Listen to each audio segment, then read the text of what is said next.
दोस्तों, ट्रेडिंग और इन्वेस्टिंग आप दोनों से ही बहुत सारे पैसे कमा सकते हो, लेकिन इन दोनों में से अच्छा कौन है और ये दोनों होता क्या है, इसे आप ऐसे समझ सकते हो कि ट्रेडिंग और इन्वेस्टिंग दोनों ही शेयर मार्केट से पैसा बनाने के अलग अलग रास्ते हैं। अब ट्रेडिंग में क्या होता है कि आपको थोड़ी दूर चलने पर ही प्रॉफिट मिल जाता है, लेकिन इन्वेस्टिंग का रास्ता बहुत लंबा होता है। इसमें आपको प्रॉफिट बहुत समय बाद मिलता है और इन दोनों के बीच का जो मेन डिफरेंस है वो है टाइम। क्योंकि ट्रेडिंग में बहुत कम समय में आप प्रॉफिट बना सकते हो। आप एक महीने में, एक हफ्ते में, एक दिन में, यहाँ तक कि कुछ मिनटों में बहुत सारा प्रॉफिट कमा सकते हो। लेकिन इन्वेस्टिंग में कुछ महीनों में, कुछ सालों में, 5 साल, 10 साल, 20 साल, उससे भी ज्यादा लग सकते हैं प्रॉफिट कमाने में। अब आप यहाँ पे सोच रहे होगे कि यार अगर कम समय में हमें पैसा मिल सकता है तो हम लंबे समय का इंतजार क्यों करें। तो देखो, यहीं पे मेन बात आती है ट्रेडिंग और इन्वेस्टिंग को समझने की, क्योंकि ये बहुत इंपॉर्टेंट चीज है और ये बहुत क्लियर हो जाना चाहिए आपको इन्वेस्टमेंट शुरू करने से पहले। यहाँ पे मैं आपको बता दूं कि एक आदमी एक समय पे एक ट्रेडर भी हो सकता है और इन्वेस्टर भी हो सकता है, यानी कि एक आदमी ये दोनों काम कर सकता है, लेकिन उसे ट्रेडिंग और इन्वेस्टमेंट के बीच का डिफरेंस जरूर पता होना चाहिए। तो इस वीडियो में हम ट्रेडिंग और इन्वेस्टिंग को तो समझेंगे ही, इसके अलावा हम इन दोनों के बीच के जो मेजर डिफरेंसेस है उनके बारे में भी डिस्कस करेंगे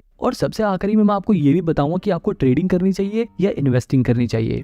अब देखो, सबसे पहले समझते हैं ट्रेडिंग और इन्वेस्टिंग के कॉन्सेप्ट को। इसे समझाने के लिए मैं आपको एक एग्जांपल देता हूँ। मान लो बाबूराव नाम का एक आदमी अपनी मोबाइल की दुकान खोलता है। उसकी दुकान बहुत बढ़िया चल रही थी। वो मार्केट से सस्ते दाम से मोबाइल लाता और अपनी दुकान पे बेचकर प्रॉफिट कमाता। उसका काम बढ़िया चल रहा था, लेकिन जब भी कुछ समय बाद उसकी दुकान के सामने एक और दुकान खुल जाती है तोतला सेठ की, और वो वही मोबाइल बाबूराव की दुकान से भी सस्ते दाम पर बेचने लग जाते हैं। मतलब कि बाबूराव जो फोन 10,000 में बेचते थे, वही फोन तोतला सेठ 9,000 में बेचने लगा। अब क्योंकि तोतला सेठ की दुकान पर मोबाइल सस्ते मिल रहे हैं, तो लोग बाबूराव की दुकान पर क्यों खरीदेंगे। अब क्योंकि भैया बाबूराव के पास कस्टमर तो आ नहीं रहे थे, इसलिए वो बस दिन भर टीवी पे न्यूज ही देखता रहता। सारे ग्राहक तोतला सेठ के पास जाने लगे थे। जब भी वो टीवी में न्यूज देखता है कि जिस ब्रांड का मोबाइल वो लोग बेचते हैं, वो मोबाइल चिप की शॉर्टेज की वजह से बनना बंद हो गए हैं। अब यहाँ पर बाबूराव के दिमाग में आइडिया आता है, क्योंकि मोबाइल की डिमांड तो लोगों में बहुत ज्यादा है, लेकिन मैन्युफैक्चरिंग ना होने की वजह से अब उसकी सप्लाई बंद हो जाएगी। अब यहाँ पर देखो, बाबूराव दो काम कर सकता है।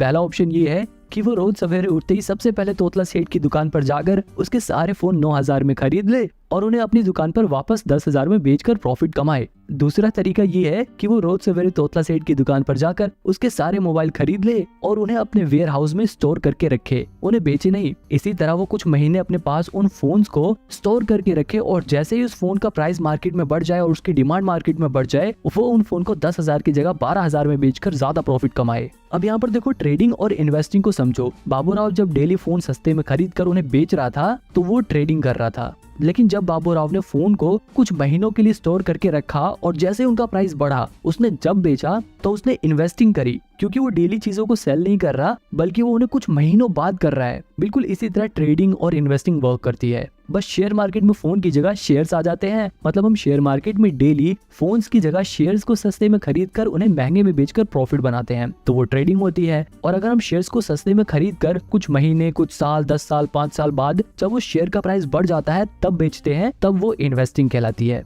देखो, यहाँ दोनों के बीच का जो मेजर डिफरेंस है वो है टाइमिंग। आई होप अब आपको ट्रेडिंग और इन्वेस्टिंग का कॉन्सेप्ट समझ आ गया होगा। अगर नहीं आया तो आपको आगे जरूर आ जाएगा। अब देखो, इन्वेस्टिंग में क्या होता है, लोग अच्छी कंपनियों के शेयर ढूंढते हैं और जैसे ही उन्हें कोई ऐसी कंपनी मिलती है जो फ्यूचर में अच्छा खासा प्रॉफिट जनरेट करेगी, अच्छा परफॉर्म करेगी, वो उस कंपनी के ऊपर फंडामेंटल रिसर्च करते हैं और ये पता लगाते हैं कि क्या ये कंपनी इन्वेस्ट करने लायक है या नहीं। क्या इस कंपनी में अगर हम पैसे लगाएंगे तो बढ़ेंगे या नहीं बढ़ेंगे। अगर उन्हें उनके इन सवालों के जवाब मिल जाते हैं तो वो उस कंपनी में अपना पैसा लगा देते हैं और वो कंपनियां इन इन्वेस्टर्स के पैसों को लेकर अपने नए प्रोडक्ट लॉन्च करती हैं, अपने बिजनेस को और बड़ा करती हैं, नए एम्प्लॉइज को हायर करती हैं ताकि उनकी प्रोडक्शन बढ़ सके, ताकि वो लोग ज्यादा प्रोडक्ट्स को बना सके और ज्यादा चीजें बेचकर ज्यादा मुनाफा कमा सके। और जब उनको ज्यादा मुनाफा होता है तो वो अपने इन्वेस्टर को खुश करने के लिए उस मुनाफे में से थोड़ा थोड़ा हिस्सा दे देते हैं। इस छोटे छोटे हिस्से को ही डिविडेंड बोलते हैं, क्योंकि देखो, इन्वेस्टर जो होता है वो लॉन्ग टर्म के लिए इन्वेस्ट करता है, तो उसे आखिरी में जो रिवॉर्ड मिलता है वो तो मिलता ही है, लेकिन कंपनियां बीच बीच में थोड़ा थोड़ा डिविडेंड देकर, थोड़ा थोड़ा प्रॉफिट का हिस्सा देकर अपने इन्वेस्टर को खुश करती रहती हैं।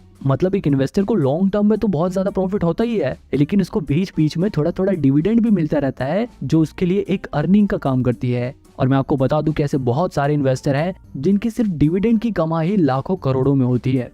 वहीं दूसरी तरफ जो ट्रेडिंग होती है, उसमें जो ट्रेडर होते हैं उन्हें इस बात से कोई भी फर्क नहीं पड़ता कि कंपनी क्या काम करती है, कंपनी प्रॉफिट कमाती है या नहीं कमाती, कंपनी का मैनेजमेंट कैसा है। वो फंडामेंटल एनालिसिस पर ध्यान नहीं देते। एक ट्रेडर सबसे ज्यादा ध्यान देता है टेक्निकल एनालिसिस पे, वो चार्ट एनालिसिस पे ध्यान देता है, वो शेयर्स के प्राइस को ट्रैक करता है कि शेयर के प्राइस कब घट रहा है कब बढ़ रहा है, वो उसमें अपॉर्चुनिटीज ढूंढता है। मतलब एक ट्रेडर का काम ऐसा होता है कि वो रोज सवेरे उठते ही सबसे पहले मार्केट खुलते ही किसी भी एक कंपनी का शेयर उठा देगा और उसके प्राइस की मूवमेंट को ट्रैक करेगा। अगर उस ट्रेडर को टेक्निकल और चार्ट एनालिसिस करने के बाद ये लगता है कि शेयर का प्राइस बढ़ेगा तो वो उसे कम रेट पर खरीद लेगा और जैसे उस शेयर का प्राइस बढ़ेगा उसे बेचकर प्रॉफिट कमा लेगा। जबकि इन्वेस्टमेंट में क्या था, जो इन्वेस्टर था वो शेयर को सस्ते में खरीद कर उसे कई साल बाद बेचता है जब उसका प्राइस बढ़ जाता है। अब आपको ये समझ आ गया होगा कि एक ट्रेडर कैसे काम करता है और एक इन्वेस्टर काम कैसे करता है। अब देखो इनके बारे में मैं और डिटेल में नहीं जाऊंगा वरना वीडियो बहुत बड़ी हो जाएगी। अब सीधे हम डायरेक्ट इनके डिफरेंस के बीच में आते हैं, इन दोनों के बीच के अंतर के बारे में बात करते हैं। सबसे पहला डिफरेंस तो टाइम का ही था। ट्रेडिंग कम समय का प्रोसेस है और इन्वेस्टिंग लंबे समय का गेम है। इसके अलावा अगर रिस्क के हिसाब से देखा जाए तो ट्रेडिंग में बहुत ज्यादा रिस्क होता है जबकि इन्वेस्टिंग में रिस्क बहुत ही कम होता है।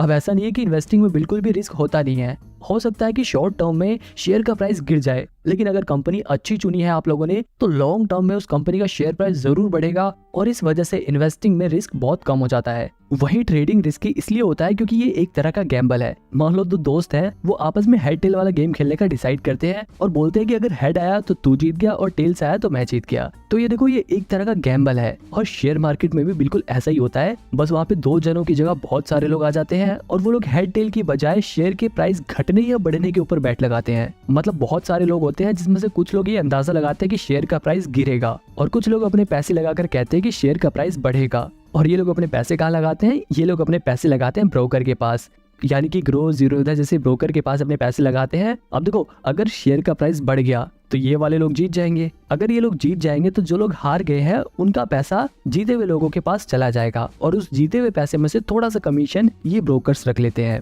और इतना ही नहीं, इस जीते हुए हिस्से में से सरकार भी टैक्स के नाम पर अपना हिस्सा इनसे ले लेती है। अब यहाँ पर ये देखो कि जो ब्रोकर है और ये जो गवर्नमेंट है इनको तो हमेशा कमीशन और टैक्स मिलेगा, चाहे ये लोग जीते चाहे ये लोग जीते। लेकिन लॉन्ग टर्म में नुकसान किसका होता है, सिर्फ ट्रेडर्स का। मतलब सिंपल सी बात यह है कि अगर ट्रेडिंग में आपने पैसे बनाए हैं तो वहीं दूसरी तरफ किसी ने अपने पैसे गंवाए हैं। कल को जब वो पैसे बनाएगा तो हो सकता है कि आप अपने पैसे गंवाओ, इसीलिए ट्रेडिंग रिस्की रहता है।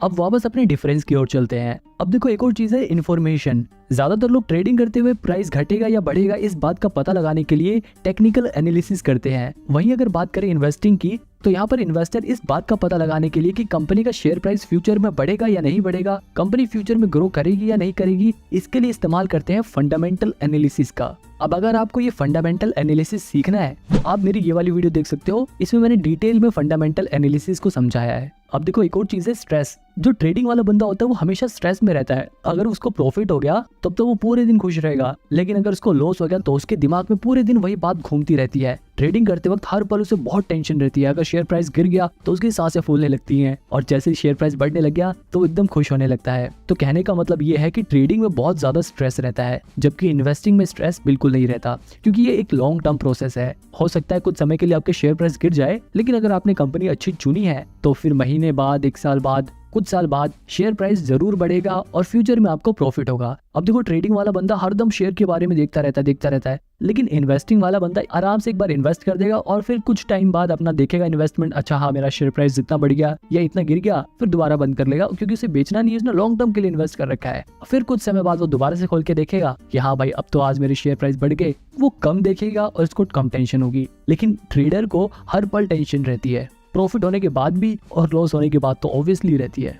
एक और सवाल है कि ट्रेडिंग में ज्यादा पैसे हैं या इन्वेस्टिंग में। अब देखो इस सवाल का जवाब बड़ा ही मुश्किल है, क्योंकि ट्रेडिंग में आप बहुत कम समय में बहुत ज्यादा पैसा कमा सकते हो, लेकिन इन्वेस्टिंग में आप ज्यादा समय में इतना ज्यादा प्रॉफिट कमा सकते हो कि कोई सोच भी नहीं सकता। क्योंकि इन्वेस्टिंग में कंपाउंडिंग अपना असर दिखाती है और पैसा बढ़ते बढ़ते बढ़ते बहुत ज्यादा बढ़ जाता है। वही अगर ट्रेडिंग की बात करें तो ट्रेडिंग में एक प्लस पॉइंट ये है कि आप ट्रेडिंग को कम पैसे में भी कर सकते हो, यानी कि आप कम पैसा लगाकर भी प्रॉफिट जनरेट कर सकते हो। लेकिन अगर इन्वेस्टिंग की बात करें तो सिर्फ आप 1000-2000 लगा के बहुत सारा पैसा कमा नहीं सकते। आप ट्रेडिंग में 1000-2000 लगाकर 5-10 हजार रुपए का मुनाफा कमा सकते हो, लेकिन जैसे कि मैंने बताया था कि रिस्क यहाँ पे ज्यादा होता है। ट्रेडिंग में आपके ये भी चांसेस है कि आप अपने 1000-2000 रुपए गवा दो, लेकिन इन्वेस्टिंग में आपके 1000-2000 रुपए कुछ कम हो सकते हैं। अगर आपने बिल्कुल ही खराब कंपनी चुन ली तो हो सकता है कि आपके पैसे कुछ कम हो जाए, लेकिन पूरे कभी खत्म नहीं होंगे। बहुत ज्यादा गिरने लग गए तो आप उसे बेच सकते हो।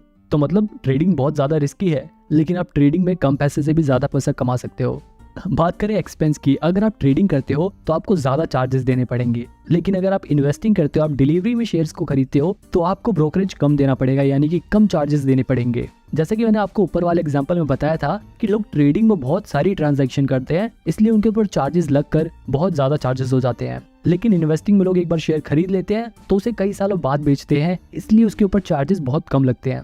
अगर लर्निंग की बात करें कि आप लोग ट्रेडिंग जल्दी सीख सकते हो या इन्वेस्टिंग जल्दी सीख सकते हो, अब देखो ये दोनों ही बड़ी कॉम्प्लेक्स चीजें हैं, पर मेरा ऐसा मानना है कि इन्वेस्टिंग सीखना ज्यादा आसान है एज कम्पेयर टू ट्रेडिंग, क्योंकि ट्रेडिंग बहुत ही रिस्की है। ट्रेडिंग में जो प्रोफेशनल लोग होते हैं सिर्फ वही पैसा बना पाते हैं, और जो नए लोग होते हैं वो उनमें से 90% लोग अपना 90% पैसा 90 दिनों के अंदर ही गवा देते हैं। अब अगर ब्रोकरेज चार्जेस की बात करें तो चाहे ट्रेडिंग हो या इन्वेस्टिंग हो, दोनों में ही जो ब्रोकरेज चार्जेस होते हैं वो हर ब्रोकर अपने हिसाब से अलग अलग चार्ज करता है। अगर बात करें ट्रेडिंग की तो यहाँ पर ब्रोकरेज चार्जेस 0.03% से लेकर मैक्सिमम 20 रुपीज पर ट्रांजैक्शन होता है ज्यादातर ब्रोकर्स का। इसके अलावा एम स्टॉक जैसे कुछ ब्रोकर तो ऐसे भी हैं जिनके पास 1000 रुपए से लेकर 2000 रुपए तक का प्लान होता है, जिन्हें खरीदने पर आपका लाइफ टाइम ब्रोकरेज चार्जेस नहीं लगेगा। लेकिन यहाँ पर ध्यान देने वाली बात यह है कि सिर्फ ब्रोकरेज चार्जेस नहीं लगेगा। इसी तरह अगर आप इन्वेस्टमेंट करते हो यानी कि डिलीवरी में शेयर्स को खरीदते हो, तो वहां पर भी जो ब्रोकरेज चार्जेस होता है वो 0.003% से लेकर 20 रुपीज मैक्सिमम पर ट्रांजैक्शन होता है। हालांकि डिलीवरी में भी जीरो था, जैसे कुछ ब्रोकर ऐसे हैं जो 1 भी रुपए ब्रोकरेज चार्जेस नहीं लेते, लेकिन इन ब्रोकर्स के पास आपको लगभग 300-350 रुपए अकाउंट मेंटेनेंस चार्जेस देने होते हैं हर साल। ये सब तो ब्रोकरेज चार्जेस थे जो ब्रोकर्स चार्ज करते हैं, लेकिन इसके अलावा गवर्नमेंट भी प्रॉफिट में से अपना टैक्स डिडक्ट करती है। अगर बात करें सिर्फ ट्रेडिंग की तो ट्रेडिंग पे जो प्रॉफिट होता है उस पर लगभग 28% टैक्स देना पड़ता है। वहीं अगर बात करें इन्वेस्टमेंट की, यानी कि अगर हमें लॉन्ग टर्म कैपिटल गेन होता है तो उस पर हमें 20% टैक्स देना पड़ता है। आप में से कुछ लोगों के दिमाग में ये डाउट होगा कि हम ट्रेडिंग या फिर इन्वेस्टमेंट कम से कम कितने रुपए से स्टार्ट कर सकते हैं। तो देखो, आप मिनिमम 100 रुपए से ट्रेडिंग और इन्वेस्टमेंट दोनों ही स्टार्ट कर सकते हो। ट्रेडिंग में आप अपना पैसा फ्यूचर एंड ऑप्शंस में लगा सकते हो, इंट्राडे ट्रेडिंग में लगा सकते हो। इन्वेस्टिंग में आप डायरेक्ट कंपनी के शेयर्स में अपना पैसा लगा सकते हो या फिर म्यूचुअल फंड के जरिए इन्वेस्ट कर सकते हो।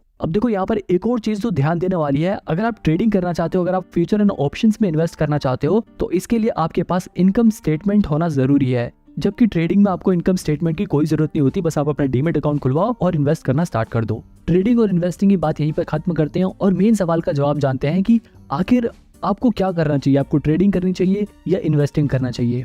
अब देखो, आपको मैं यहाँ पे बिल्कुल साफ साफ बता दूं, अगर आप अभी बिल्कुल नए नए शेयर मार्केट के बारे में सीख रहे हो तब तो बिल्कुल भी ट्रेडिंग की तरफ मत जाना। कभी आप ऐसा सोचो कि आप 1000-2000 रुपए लगाकर उसे 5-10 हजार रुपए बना लोगे और फिर 5-10 हजार को 1 लाख करोगे और फिर 1 लाख को 1 करोड़, ऐसे करके आप बहुत सारे पैसे कमा लोगे। ऐसा नहीं होता। अगर आप बिल्कुल नए नए शेयर मार्केट में आए हो, पहली बारी बेशक आप कुछ पैसे बना लो, लेकिन उसके बाद आप अपने पैसे जरूर गवाओगे और वहीं पर आप डीमोटिवेट हो जाओगे। तो इसलिए पहले शेयर मार्केट्स के बेसिक्स को सीखो। इन्वेस्टिंग के जरिए आप डिलीवरी में शेयर्स को खरीदो, उनकी मूवमेंट को ट्रैक करो। आपको धीरे धीरे जब एक्सपीरियंस होने लगेगा, आपको धीरे धीरे जब ये पता लगने लग जाएगा कि शेयर मार्केट कैसे वर्क करता है, तब आप धीरे धीरे अपना ट्रेडिंग में कदम रख सकते हो। लेकिन एकदम से ही ट्रेडिंग मत करने लग जाना। यहाँ पर आप ये ध्यान रखना कि जब आप ट्रेडिंग सीख रहे हो तो उस समय ज्यादा पैसे नहीं लगाने आपको ट्रेडिंग में, आपको कम पैसे से शुरुआत करनी है और जैसे जैसे आपका एक्सपीरियंस बढ़े वैसे वैसे आप अपने पैसे बढ़ा सकते हो। यहाँ पर एक और बात ध्यान देने वाली है कि शुरुआत में जब आप ट्रेडिंग सीख रहे हो तो ऐसा ब्रोकर चुनना जिसका यूजर इंटरफेस आसान हो और वहां पर अकाउंट मेंटेनेंस चार्जेस या फिर प्लेटफॉर्म चार्जेस ना लगे, और जिनके ऐप का यूजर इंटरफेस इतना बढ़िया हो कि आप जब भी ट्रेडिंग या इन्वेस्टिंग करो तो आपकी साइट क्रैश ना हो जाए और आपके पैसे ना अटक जाए।